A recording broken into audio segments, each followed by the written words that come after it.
जय हिंद दोस्तों, मैं द ज्ञान विज्ञान एजुकेशन चैनल पर आप सबका स्वागत करता हूं। मेरी पहली वीडियो वर्ड टू बी में प्रेजेंट फॉर्म में हम बताए थे और ये दूसरी वीडियो है, इसे हम पास्ट फॉर्म में बताने जा रहा हूं। आप सभी लोग ध्यान दीजिएगा। आज मैं शुरू कर रहा हूं the use of to be past form group. अब हम पास्ट फॉर्म में देखते हैं कि टू बी का प्रयोग किस प्रकार से किया जाता है। सबसे पहले हम देख रहे हैं कि जब किसी हिंदी वाक्य में था, थी, थी, थे मुख्य क्रिया मेन वर्ब का काम करे तो वाक्य के सब्जेक्ट कर्ता के अनुसार वाज वेयर का प्रयोग किया जाता है। अब हम देखते हैं कि टू बी पास्ट फॉर्म में वाज वेयर का प्रयोग करने के लिए हम किस रूल का प्रयोग करेंगे। तो रूल ऑफ ट्रांसलेट में देख रहे हैं अनुवाद का नियम। अब हम अनुवाद के नियम में इस टू बी फॉर्म का पास्ट में जो रूल का प्रयोग करेंगे, इसके लिए रूल ऑफ अफर्मेटिव सेंटेंस अर्थात सकारात्मक या स्वीकारात्मक वाक्य का नियम। अब हम देखते हैं इसके लिए रूल हमारी क्या कहती है। रूल कह रही है पहले हमें सब्जेक्ट का प्रयोग करना है, इसके बाद वाज वेयर अर्थात सब्जेक्ट के अनुसार वाज और वेयर का प्रयोग करना है, फिर अदर वर्ड अर्थात अन्य शब्द का प्रयोग करना है। अब हम इस रूल के अनुसार पहला एग्जाम्पल लेकर देखते हैं। एग्जाम्पल पहला मेरा है मैं गरीब था। अब हम सबसे पहले इस हिंदी वाक्य में सब्जेक्ट को खोजते हैं। हमारा सब्जेक्ट है मैं, और मैं के लिए अंग्रेजी में हम प्रयोग करते हैं आई का। तो सबसे पहले सब्जेक्ट मैं के लिए आई का प्रयोग करेंगे, इसके बाद सब्जेक्ट के अनुसार वाज और वेयर का प्रयोग करेंगे। तो सब्जेक्ट के अनुसार वाज और वेयर में आई के मुताबिक वाज का प्रयोग किया जाता है। इसके बाद देखते हैं अदर वर्ड का प्रयोग करना है। तो अदर वर्ड में हम सेंटेंस में देखेंगे पहले अदर वर्ड कौन है। तो यहाँ हम देख रहे हैं मैं गरीब था। इस सेंटेंस में अदर वर्ड के रूप में एक गरीब है। एक गरीब शब्द का प्रयोग अंग्रेजी में हम पुअर के रूप में करते हैं। अर्थात अब हम इस एग्जाम्पल को अंग्रेजी में अनुवाद के रूप में बनाएंगे तो हमारा अनुवाद होगा आई वाज पुअर।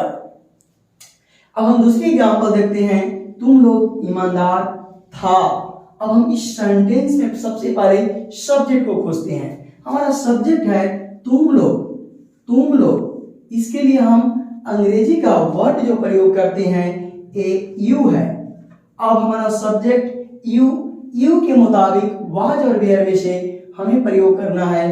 तो यू के लिए हम प्रयोग करते हैं वेयर शब्द का। तो यहाँ पर हम वेयर शब्द लिखते हैं। फिर हम इस सेंटेंस में देखते हैं अदर वर्ड कौन है। तो अदर वर्ड में ईमानदार शब्द है। ईमानदार के लिए अंग्रेजी वर्ड जो प्रयोग होता है वह है ऑनेस्ट। अब हम हिंदी तुम लोग ईमानदार था, इसका अंग्रेजी अनुवाद इस प्रकार से स्पष्ट कर सकते हैं you were honest. Next example देख रहे हैं, तीसरा एग्जाम्पल रवि और मोहन खुश थे। रवि और मोहन खुश थे, इसके लिए ये नाउन है और दो नाउन है अर्थात प्लुरल में है, इसलिए पहले हम रवि और के लिए हम एंड का प्रयोग करते हैं। फिर मोहन है तो यहाँ पे मोहन लिखेंगे।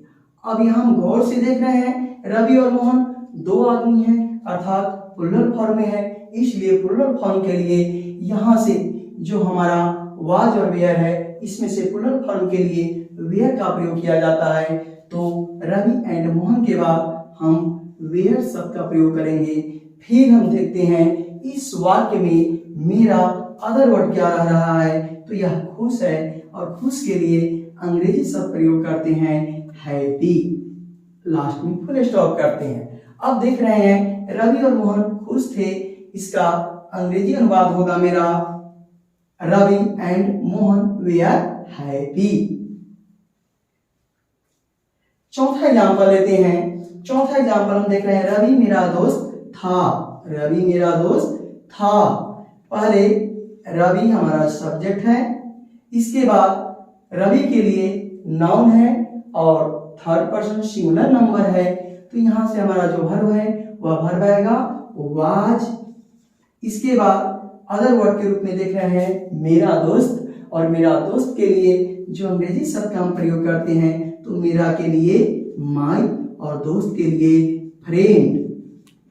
लास्ट में हम फुल स्टॉप देते हैं, अर्थात रवि मेरा दोस्त था, इसका अंग्रेजी अनुवाद होगा रवि वाज माई फ्रेंड।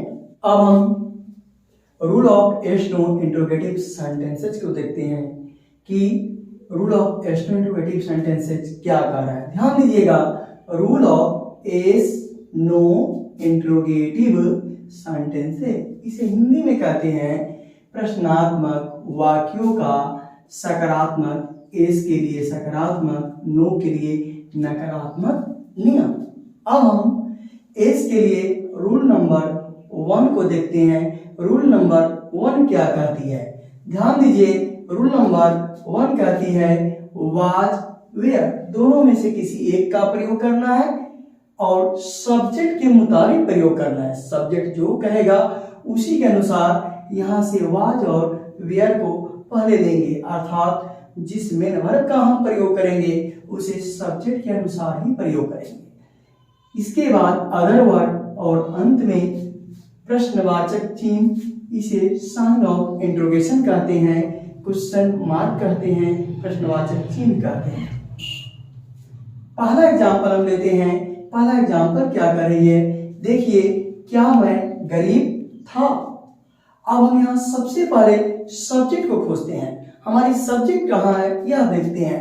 गौर से देखिए, सब्जेक्ट यहाँ मैं कह रहा हूँ, क्या मैं गरीब था, तो मैं यहाँ हमारा सब्जेक्ट है और इसके लिए हम प्रयोग करते हैं वाज का।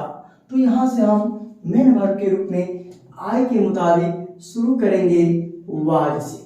इसके बाद सब्जेक्ट आई है, तो यहाँ पर हम आई का प्रयोग करेंगे। इसके बाद कह रहा है अदर वर्ड, तो इस वाक्य में गरीब शब्द अदर वर्ड है। अब हम इसका अंग्रेजी पुअर लिखते हैं। इसके बाद देख रहे हैं साइन ऑफ इंट्रोगेशन, अर्थात प्रश्नवाचक चिन्ह, तो यहाँ हम भी प्रश्नवाचक चिन्ह का प्रयोग करते हैं।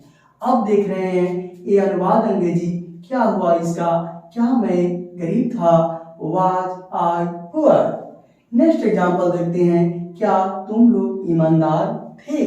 पहले हम सब्जेक्ट पर चर्चा करते हैं। तुम लोग, इसके लिए अंग्रेजी का यूज वर्ड का प्रयोग करते हैं और यू के लिए यहाँ मेन वर्ब में से हम वर्ब वेयर का प्रयोग करते हैं।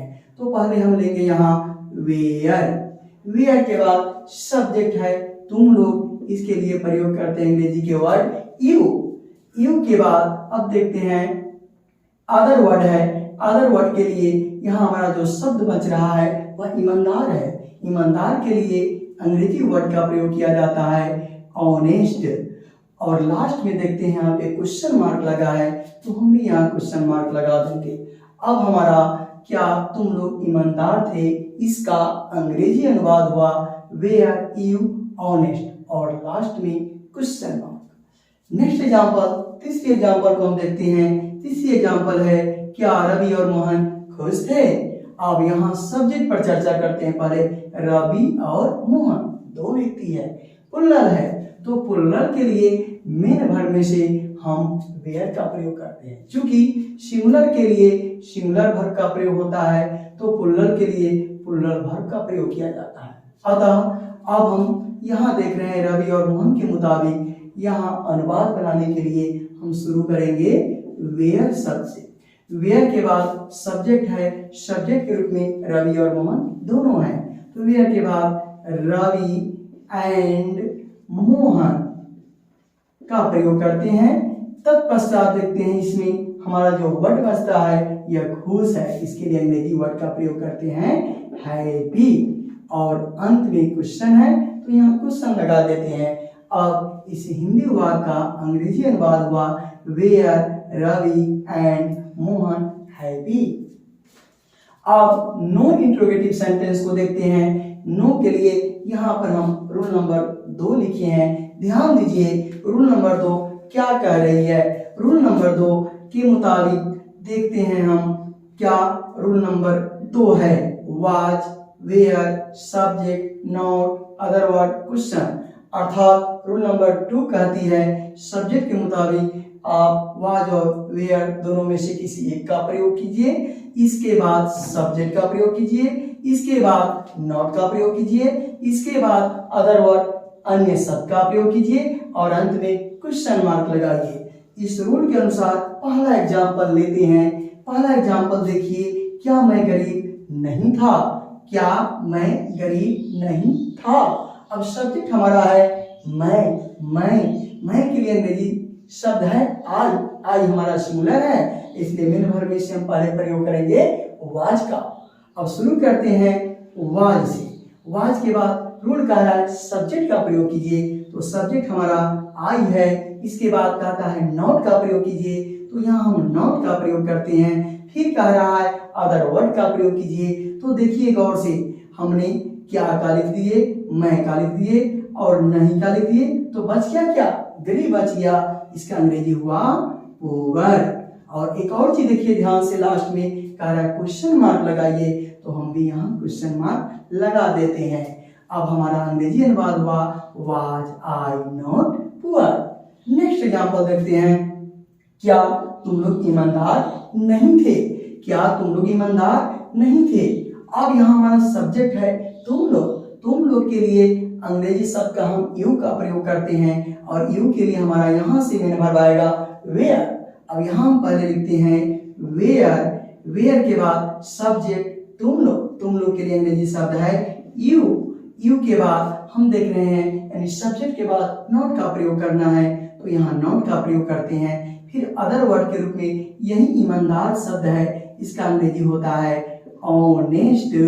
और लास्ट में रूल कह रहा है क्वेश्चन मार्क लगाइए, तो मैं भी यहाँ क्वेश्चन मार्क लगा देता हूँ। अब देखिए हमारा अनुवाद क्या हुआ, क्या तुम लोग ईमानदार नहीं थे। इसे अंग्रेजी में हम ट्रांसलेट करते हैं तो पाते हैं we are you not honest और लास्ट में क्वेश्चन देना है। नेक्स्ट एग्जांपल देखिए, क्या रवि और मोहन खुश थे।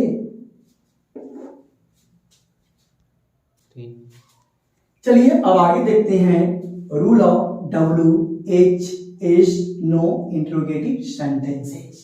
इसका हिंदी होता है WH प्रश्नात्मक वाक्यों का सकारात्मक एस के लिए और नकारात्मक नो के लिए नियम। मतलब जब भी हिंदी वाक्य के बीच में क्या, क्यों, कब, कैसे लगा रहता है, तैसे हिंदी वाक्य WH इंट्रोगेटिव कहलाती है। अगर हिंदी वाक्य में क्या, क्यों, कब, कैसे वाक्य के बीच में हो और हाँ सेंस में हो तो उसे हम एस इंट्रोगेटिव कहते हैं, और नहीं सेंस में हो तो इसे हम नो इंट्रोगेटिव कहते हैं। अब हम देखते हैं कि WHS इंट्रोगेटिव सेंटेंस का रूल क्या कह रहा है। ध्यान दीजिए रूल 1 क्या कहती है, ध्यान दीजिए कह रहा है WH पहले प्रयोग करना है, इसके बाद सब्जेक्ट के मुताबिक वाज वेयर दोनों में से कोई एक मेन वर्ब का प्रयोग करना है, इसके बाद अदर वर्ड का प्रयोग करना है और अंत में वही साइन ऑफ इंट्रोगेशन अर्थात प्रश्नवाचक चिन्ह का प्रयोग करना है। चलिए इस रूल के अनुसार एग्जाम्पल लेकर देखते हैं। पहला एग्जाम्पल है मैं क्यों गरीब था।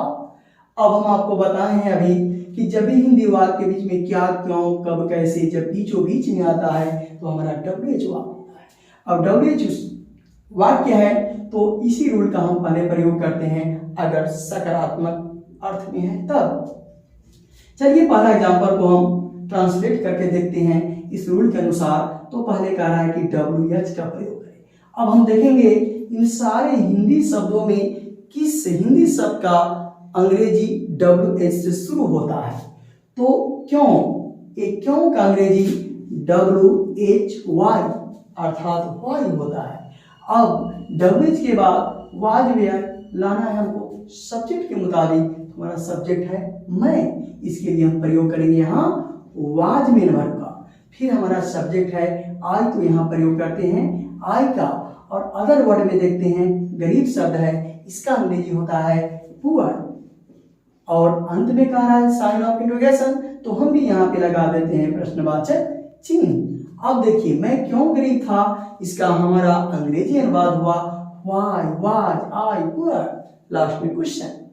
अब हम देखते हैं नेक्स्ट एग्जांपल, तुम लोग क्यों ईमानदार थे। फिर वही बात, यहाँ हम देख रहे हैं हमारा WH क्या है, तो पहले हम WH को पकड़ते हैं। तो WH के रूप में क्यों शब्द आता है, इसके लिए अंग्रेजी का प्रयोग करते हैं हम व्हाई शब्द का। अब इसके बाद देखते हैं वाज और वेयर लगाना है, तो सब्जेक्ट के मुताबिक हमको वाज और वेयर लाना है। तो इसमें हमारा सब्जेक्ट है तुम लोग, यही हमारा सब्जेक्ट है तुम लोग।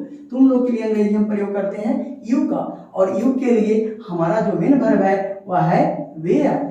अब हम यहाँ व्हाई के बाद प्रयोग करेंगे वेयर, वेयर के बाद सब्जेक्ट है, सब्जेक्ट के रूप में तुम लोग है, तो इसके लिए अंग्रेजी का प्रयोग करते हैं यू। अब यहाँ अदर वर्ड है हमारा ईमानदार, तो यहाँ पर हम लिखते हैं ऑनेस्ट, और लास्ट में क्वेश्चन है तो यहाँ क्वेश्चन लगा देते हैं। नेक्स्ट एग्जांपल देखिए, एग्जांपल तीसरा देखिए, रवि और मोहन क्यों खुश थे।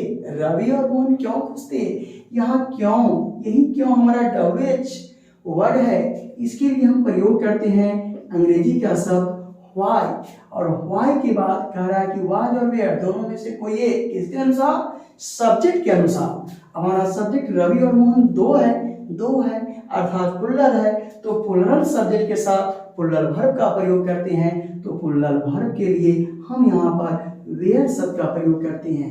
तत्पश्चात सब्जेक्ट है, तो सब्जेक्ट हमारा रवि और मोहन है, तो यहाँ हम लिखते हैं रवि एंड मोहन, और अदर वर्ड के रूप में यहाँ पर खुश शब्द है, तो इसका अंग्रेजी होता है हैप्पी, और लास्ट में क्वेश्चन है तो हम भी लगा देते हैं क्वेश्चन मार्क। अब हमारा अनुवाद क्या हुआ देखिए, why were Ravi and Mohan happy, और अंत में क्वेश्चन होना अनिवार्य है। अब देखते हैं नो इंट्रोगेटिव सेंटेंस का रूल क्या कह रही है। रूल 2 में जिसे हम रखे हैं, ध्यान दीजिए, WH was were subject not other word question, मतलब पहले हमें WH का प्रयोग करना है, इसके बाद सब्जेक्ट के मुताबिक वाज और वेयर हमें किसी एक का प्रयोग करना है, इसके बाद सब्जेक्ट का प्रयोग करना है, इसके बाद नॉट का प्रयोग करना है, इसके बाद अदर वर्ड का प्रयोग करना है, फिर क्वेश्चन मार्क लगा देना है। अब हम इस रूल के मुताबिक एग्जाम्पल लेकर देखते हैं। पहला एग्जाम्पल है मैं क्यों नहीं गरीब था। अब देखिए इसमें नहीं आ गया तो नकारात्मक रूल से हमें चलना है। हमारी नकारात्मक रूल कह रही है कि सबसे पहले WH, अब वही हम तलाश करते हैं पहले WH कहाँ है। तो ध्यान दीजिए WH के लिए अभी बताएं आपको कि हिंदी वाक्य के बीच में जब भी क्या, क्यों, कब, कैसे ठीक बीचों बीच में होता है तो हमारा WH इंट्रोगेटिव सेंटेंस होते हैं। अब यहाँ हम WH के रूप में क्यों को देख रहे हैं, इसका अंग्रेजी होता है व्हाई। अब व्हाई के बाद वाज और वेयर, यानी मेन वर्ब के रूप में दोनों में से किसी एक को लाना है, और लाना कहाँ से है, सब्जेक्ट के अनुसार लेना है। तो सब्जेक्ट हमारा मैं है, तो मैं के लिए प्रयोग करते हैं हम वाज का, तो यहाँ हम लिखेंगे पहले वाज। वाज के बाद हमारा सब्जेक्ट है, तो सब्जेक्ट के रूप में आई है, सब्जेक्ट के बाद हमें नॉट का प्रयोग करना है, तो यहाँ हम नॉट का प्रयोग कर देते हैं। इसके बाद अदर वर्ड है, तो अदर वर्ड के रूप में गरीब शब्द है, इसका अंग्रेजी होता है पुअर, और लास्ट में क्वेश्चन लगा देना है। अब हमारा अनुवाद हुआ why was I not poor. Next example लेते हैं, तुम लोग क्यों नहीं ईमानदार थे। अब WH पहले खोजते हैं, WH यहाँ हमारा क्यों है, तो क्यों के लिए प्रयोग करेंगे हम व्हाई। WH के लिए व्हाई, सब्जेक्ट के अनुसार वाज और वेयर। हमारा सब्जेक्ट है तुम लोग, तो तुमने के लिए हम लोग प्रयोग करते हैं वेयर, और वेयर के बाद सब्जेक्ट हमारा तुम लोग है, इसका अंग्रेजी वर्ड होता है यू। यू के बाद हमें प्रयोग करना है नॉट, नॉट यहाँ लगा देते हैं नॉट। इसके बाद अदर वर्ड है, अदर वर्ड में ईमानदार शब्द है, इसके लिए हम प्रयोग करते हैं ऑनेस्ट, और लास्ट में लगा देते हैं क्वेश्चन। अब हमारा अंग्रेजी अनुवाद हुआ why were you not honest. एक और एग्जांपल लेते हैं हम, रवि और मोहन क्यों नहीं खुश थे। रवि और मोहन क्यों नहीं खुश थे, ये क्यों हमारा WH वाक्य है, इसका अंग्रेजी व्हाई होता है। इसके बाद हमें मेन वर्ब सब्जेक्ट के अनुसार लेना है, तो यहाँ पे दो आदमी हैं अर्थात प्लुरल है, इसलिए हमने प्लुरल वर्ब का प्रयोग हमें यहाँ करना होगा। तो यहाँ से प्लुरल वर्ब लेते हैं तो वेयर आता है, वेयर के बाद सब्जेक्ट है, सब्जेक्ट के रूप में रवि एंड मोहन, दो आदमी हैं, दोनों का प्रयोग कर लेते हैं। Why, were, Ravi and Mohan. Subject के बाद का है नॉट का प्रयोग कीजिए, तो यहाँ पर हम नॉट लगा देते हैं। अदर वर्ड के रूप में यहाँ खुश शब्द बच जाता है, इसके लिए हम हैप्पी का प्रयोग करते हैं और लास्ट में क्वेश्चन लगा देते हैं। अब यहाँ हमारा अनुवाद कंप्लीट होता है। अब देखते हैं रवि और मोहन क्यों नहीं खुश थे, तो हमारा अंग्रेजी अनुवाद हुआ why, were, Ravi and Mohan not happy.